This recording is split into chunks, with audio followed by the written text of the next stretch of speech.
Hi guys, and welcome back to the channel. Today let's review Arboria. Now I got a Steam key for free from the developer, so thanks for that. That doesn't mean that will influence my opinion on the game, because if I don't like it, I don't like it. If I like it, I like it. It's simple as that. Now Arboria is a roguelike hack and slash third-person game.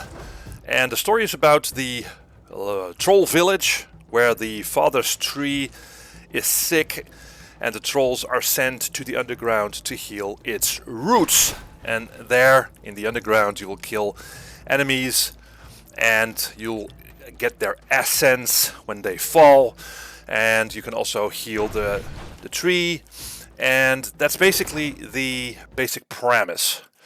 Now the look and feel of the game is very unique. I found the graphics to be very colorful. They really suit the theme. Everything is colorful and sort of happy looking, but also messy. And there's just a lot of humor and tongue-in-cheek dialogue in this game. The animations are pretty fun, or the cutscenes, I should say. It's really interesting. It's its own thing. Well thought out. Now you're thrown into the underground and you control a troll in third person, and you combat a variety of enemies in procedurally generated levels. Because of that, the rooms do start to look very similar each time you do a run. They're basically interconnected rooms that you can clear of enemies. Also in the underground you'll find weapons like axes and clubs and swords, and each of these weapons have different movesets, so it's really fun to learn those and to really efficiently use the weapons and perform all these combos that are possible. Now there are armors to be found. There are also NPCs that can help you out. Now the combat is sort of inspired by Dark Souls, but it's not stamina based, so you can basically hack and slash your way through the levels and roll. You have to roll as well. It's more, as I said, as a hack and slash game rather than really defending, because defending is not really an option here, so you will be hacking and slashing a lot, but you can also read the moves or the signals of the enemies, what they will be doing, and you can sort of respond to that. And basically in the right hands, I think the combat is really smooth and there's a lot of option and depth to it. Also, I found the controls very responsive, which is a good thing, of course.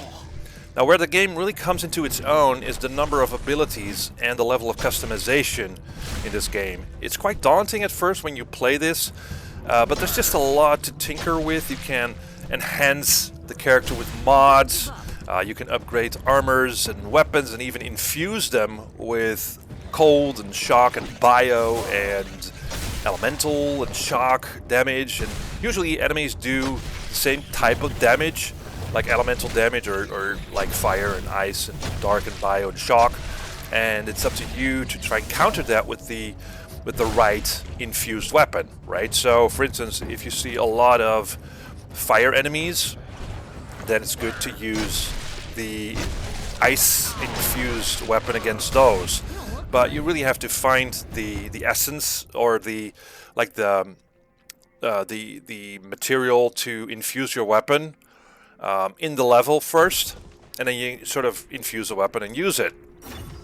So yeah, that's pretty much how you do it. So there is quite a bit of depth to the combat. Now when you kill enemies, they'll give you this essence that your little fairy friend will suck up, basically, and you can send that stuff upstairs to the surface. Now when your troll dies during a run, you'll get to do another run with a different troll, but you lose all your weapons and all your stuff that you found in your first run.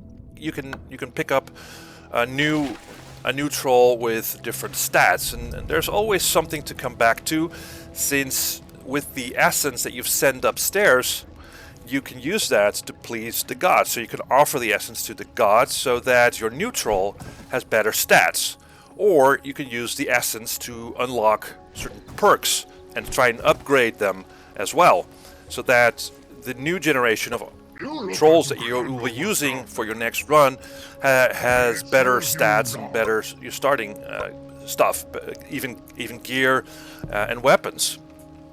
So that's really where the progression is, and that's just a lot of fun. The tinkering and the customization, like in many of these roguelikes sort of games, it ticks all these boxes, right?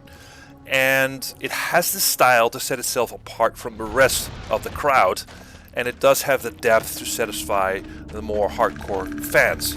And it's just a blast to play. It's not too hard, you know, the combat. You will die, but it's not like you will run into enemies and you immediately die or something. There is a good chance that you can make it through the end of the level.